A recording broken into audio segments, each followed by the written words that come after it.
반갑습니다. 혜준TV입니다. 자, 제가 오늘 준비한 영상은 출근하자마자 채 며칠, 몇 시간 안 돼서 정말 가짜는 이유로 탄핵 소추안이 통과됐다가 헌재에서 4대4로, 사실 이 4대4로 갈린 것조차도 이해가 안 됩니다. 왜냐면 그 정도로 이진숙 방통위원장의 탄핵 사유는 정말 어처구니가 없는 내용들이었기 때문에, 물론 당연히 현재 민주당에서 상식이란 것은 찾아보기가 어려운 시국이기 때문에 정말 든든하신 여전사 이진숙 방통위원장께서 복귀를 하셨는데, 복귀를 하시자마자 이번에 국회 대정부 질문에서 화려한 말솜씨를 보여주셨습니다. 최민희와 공방을 벌이면서 또 최민희의 수준이 다시 한번 적나라하게 드러났는데, 이번에 국민의힘 최수진 의원이 이진숙 방통위원장에게 최근에 윤석열 대통령을 지지하는 2030 세대들이 많이 늘어나는 것을 아는가? 라는 질문에 알고 있다고 답하였고, 광화문 집회 현장을 나간다든지 그런 집회에 참여하는 2030들을 극우라고 표현한다면은 우리 국민의 상당수를 극우 세력으로 몰아가려는 시도이고 굉장히 위험한 발상이라는 말을 또 덧붙이면서 이진숙 방통위원장은 최민희 의원을 극좌에 비유하면서 정말 옳은 예시를 대셨습니다. 최민희가 비명계들, 비이재명계들이 움직인다는 보도에 대해서 만약에 움직인다고 한다면은 지지자들 모아서 다 죽여버리겠다, 이런 식의 비상식적이고 극악무도한 발언을 일삼은 것에 대해서 다 죽여버린다고 하던 최민희가 극좌 아니냐, 2030들이 극우고 탄핵 반대 집회에 참가하는 이들이 극우라고 언론에서 표현할 것이라고 한다면은 비명계가 움직이면 뭐 다 지지자들 모아서 죽여버리겠다,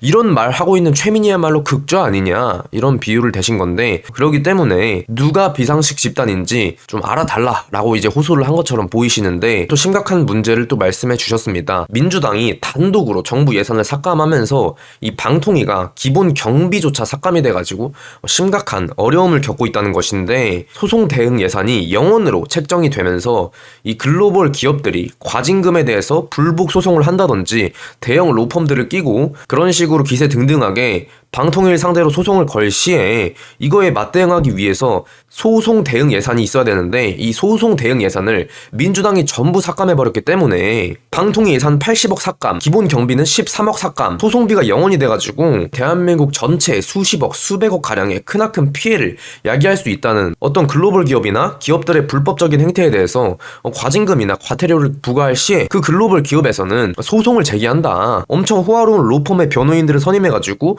이 기업들에서는 소송을 제기하는데, 이런 방어책에 대응하지 못한다고 한다면은 그것은 국가 전체적으로 크나큰 경제적 손실을 야기하는 것이다. 최민희와 민주당의 탄핵 남발건, 이들의 예산 삭감이 얼마나 비상식적이고 무자비한 것이며 국가에 크나큰 경제적 손실을 끼쳤는지에 대해서 낱낱이 고발하는 그런 정말 여전사 이진숙 방통위원장의 모습이었습니다. 다 같이 영상으로 확인하시죠. 지난해 민주당은 단독으로 정부 예산은 4조 1천억 원을 감액해 일방적으로 통과시켰습니다. 헌정사상 최초의 일인 걸로 알고 있습니다. 국가 미래를 위한 R&D 지원 예산, 민생 예산, 정부의 정상적인 운영의 기본 경비마저 정치 보복의 대상이 됐습니다.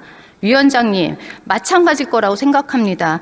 탄핵도 모자라 방통위 예산마저 무차별하게 삭감했습니다. 문제 없습니까?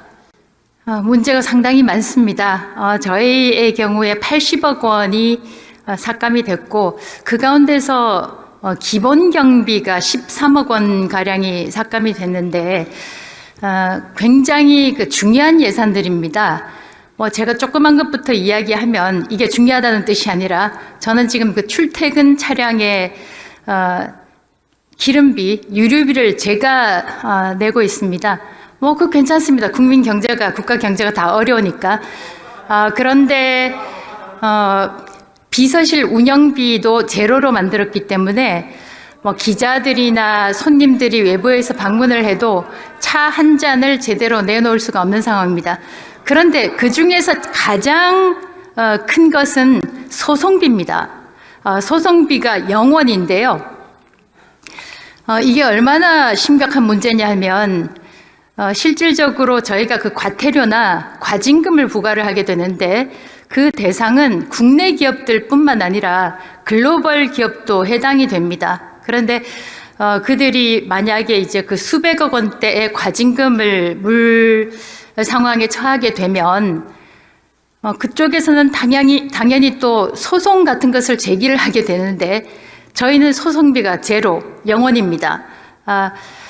소송비가 몇 천만 원이 있다고 해도 사실상 부족할 판에 이걸 0원을 만들어서 저희가 방송통신위원회에서 변호사 자격증이 있는 사람들 6명으로 이제 저희가 TF팀을 꾸렸습니다. 근데 글로벌 기업 같은 경우는 이제 몇백억 원에 대한 그 과징금을 일종의 그 방어를 하기 위해서 사실 엄청난 로펌의 변호인단을 꾸릴 거 아니겠습니까? 그래서 결국 저희 방송통신위원회의 소송비를 영원으로 만드는 것은 국가적으로 치명적인 피해를 끼치는 그런 상황입니다. 제가 앞부분에 일부러 자동차의 유류비나 이런 거를 말씀드렸지만 그것보다 더 심각한 것은 사실상 몇십억 원대 피해를 대한민국에 가지고 올 수 있는 이 소송비 영원입니다. 그런데 이제 이것과 관련해서 재탄핵과 관련해서도 탄핵에 대한 변호인 비용은 제가 개인적으로 부담을 하게 돼 있지만 저는 이 부분에 대해서 국회에 제가 문제 제기를 하고 싶습니다. 저의 경우는 보니까 국회 탄핵 소추인단은 6명인가의 그 변호인단을 만들었는데 제가 상당히 신뢰받을 만한 소식통에 따르면 1억 2천만 원의 소송 비용을 지급했다고 합니다. 국민 세금입니다. 만약 이게 줄탄핵이라고 이야기를 하는데 만약 이 탄핵안을 발의한 의원들이 소송 비용을 n분의 1로 나눠서 내야 된다. 그런 게 있으면 이렇게 줄탄핵이 있게 될까? 저는 그 말씀을 드리고 싶습니다. 다시 한번 그 방송통신위원회 소송비 영원을 만든 것은 국가적으로 대한민국의 수백억 원, 수십억 원의 손해를 끼칠 수 있다. 이 말씀 드립니다. 그렇죠. 기본 경비뿐만 아니라 국내의 빅테이크나 대형 플랫폼 이 분쟁들을 저희가 해결하지 못하면 우리나라 기업들은 다 죽어나가고 있는 겁니다. 그리고 방심이 자체에 건물 임대료조차 못 낼 상황입니다. 좀 조용히 해주세요. 의장님.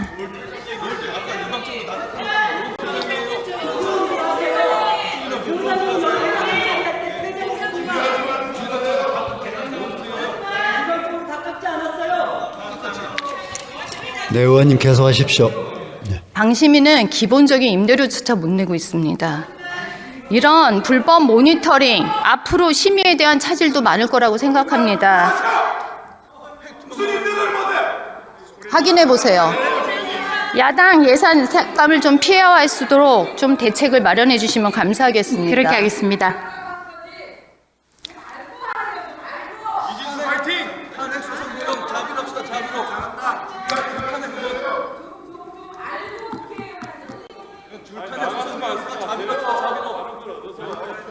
민주당이 SNS는 물론 개인 간의 카톡 대화에 대해서 허위 정보가 발견하면 신고하라고 했습니다.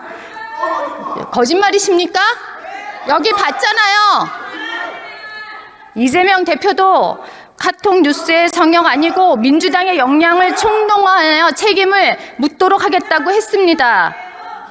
위원장님께서 언론활동 오래 하셨습니다. 민주당식 이런 언론에 대한 검열 자유 이거에 대해서 의견 좀 주십시오. 예, 카카오톡은 네이버 라인이나 다른 소통수단과 마찬가지로 거의 전 국민이 소통수단으로 사용하고 있는 것입니다. 그래서 카카오톡으로도 전송 이른바 소위 가짜뉴스, 허위 조작 정보를 실어 나르게 될 경우에는 이것을 이른바 민주파출소라는 데서 신고를 받아서 고발하겠다 이렇게 들었는데 저는 이 지점에서 워싱턴 포스트의 슬로건을 말씀을 드리고 싶은데요. Democracy dies in darkness. 민주주의는 어둠 속에서 죽는다입니다. 만약에 국민들이 많이 사용하는 카카오톡, 개인과 개인 간의 소통수단으로 사용하는 이 소셜미디어에 대해서 조금이라도 위축감을 가지게 된다면 이거는 말 그대로 민주주의의 큰 기둥 하나를 무너뜨리는 것과 마찬가지일 것입니다. 그래서 만약에 민주당에서 그런 생각이 없다면 확실하게 카카오톡 검열이라는 것은 없다. 이렇게 선언을 해주시면 국민들이 조금 더 신뢰하지 않을까라고 생각을 합니다. 세계적으로도 북한 정도에서 볼 수 있는 반민주적 전원 행위라고 생각을 합니다. 정말 오만한 발상입니다. 혹시 위원장님 최근에 광고가 빠진 신문 한번 보셨어요? 예, 봤습니다. 저는 그 이유도 알고 계시겠네요. 네, 보도를 통해서 알고 있습니다. 저는 정말 여기 이진숙 탄핵 기각 있는데 여기에 이렇게 빈 칸이 있는 걸 보고 깜짝 놀랐습니다. 정말 이 사건이 이재명 대표가 6대 시중은행을 만나는 경제 정책 자리에서 그 언론에 광고 주는 것조차 압력을 넣어서 생긴 현상입니다. 이게 말이 됩니까? 최근 윤석열 대통령을 지지하는 2030 세대들이 늘어나고 있는 거 알고 계십니까? 예, 그렇게 보도를 보고 알고 있습니다. 불공정하고 불합리하고 부조리를 참지 못하는 청년들의 분노가 노출된 결과라고 생각합니다. 최근 박구영 민주당 교육연구원 원장이 유튜브에 출연해서 2030에 대해서 얘기한 거 아십니까? 알고 있습니다. 그들이 어떻게 하면 소수를 만들까? 스스로 말라 비틀어지게 만든다. 이게 말이 됩니까? 자기 당을 지지하지 않는다 그래서 오히려 청년층을 제거해야 한다. 이게 과연 자유민주주의 자격이 있는지 정말 의문이 듭니다.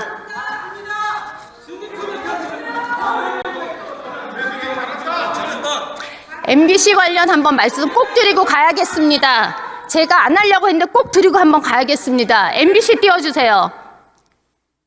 MBC는 뉴스만 하면 되는데 왜 멘트를 민주당 대변인실 브리핑하는 겁니까?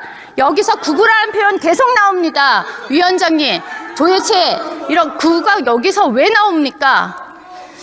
아까 다른 분에 대한 질문에서도 극우라는 표현이 나왔는데 제가 조금 상징적으로 말씀을 드리자면 대한민국에는 극우만 있고 극좌는 없구나 그런 생각을 하게 되는데 통상 저희가 극이라고 하면 ultra right든 뭐 ultra left든 무력을 사용하는 폭력을 사용하는 그런 세력들을 이야기하는데 히틀러의 나치나 미국에서 쿠클락스 클란 폭력을 동반하는 것을 이야기합니다.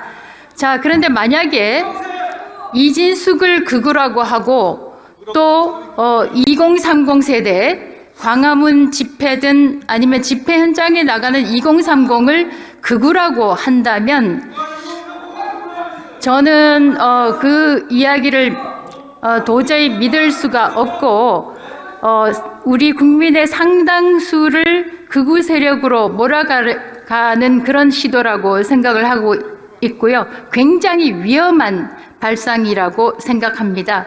만약에 그렇다면 비이재명계들이 움직인다라는 언론 보도에 대해서 움직이면 지지자들 모아서 다 죽여버리겠다라고 이야기한 최민희 의원이 바로 극좌가 될 것이고, 그러나 저는 한 번도 최민희 의원에 대해서 극좌라는 표현을 쓴 적이 없고, 저는 제 개인적으로 적어도 제 기억이 맞다면 극좌라는 표현은 쓰지 않습니다. 사실 이번 교섭단체 대표 연설에서도 MBC는 명백한 차이를 보였습니다. 민주당 이재명 대표 연설에는 친절한 해석까지 덧붙였고요. 우리 국민의힘 권성동 대표의 연설은 야당 탓맛하는 연설로 몰아갔습니다. 저는 아니라고 생각합니다. 진실대로 보도해 주시기를 강력히 촉구합니다. 위원장님, 3박 4일 빵 청문회 하신 거 기억나시죠? 예. 법화 때문에. 아까도 법화 얘기 나오더라고요. PPT 보시죠. 이재명 대표야말로 경기도 지사 시절 법인카드로 얼마를 쓰셨는지 압니까?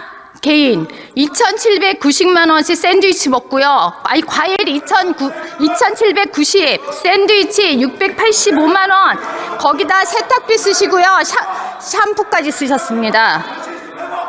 그래서 이거를 지금 개인 카드 유용 혐의로 11월에 기소당했습니다. 위원장님은 기소당한 적 있습니까? 저는 아직이라는 표현은 적절치 않습니다만 기소당하지 않았고요. 법카 이야기가 나왔으니까 MBC의 60여 년 역사상 법인카드가 공개된 것이 좀 시쳇말로 까인 것이 두 번 있습니다. 한 번은 김재철 사장 법인카드가 현재 저희가 현재까지 추정하는 것은 민노총 언론노조 회원이 불법적으로 빼줘서 빠져나간 것 한 번, 그리고 이진숙의 법인카드 내역입니다. 저는 한 번도 사적으로 사용한 적이 없기 때문에 자발적으로 자료를 공개하고 제출했습니다. 이 사실을 말씀드리고 민주당에서 이것과 관련해서 유성경찰서에 고발을 했는데 3개월에 한 번씩 진전사항을 보고를 받는다고 합니다. 저는 그래서 국회에서 이제 경찰 수사도 지휘를 하나 그런 생각을 하고 있습니다. 이재명 대표는 개인 돈이 아까워서 법인카드로 사용한 혐의를 지금 받고 있습니다. 그런데도 최근 13조 1천억 원의 추경으로 포퓰리즘식 예산을 살펴하자고 합니다. 결국 이 막대한 국가 부채는 결국 우리 청년들, 우리 아이들한테 돌아갈 거는 뻔한 일입니다. 정말 안타까움을 금할 수가 없습니다. 들어가 주시기 바랍니다.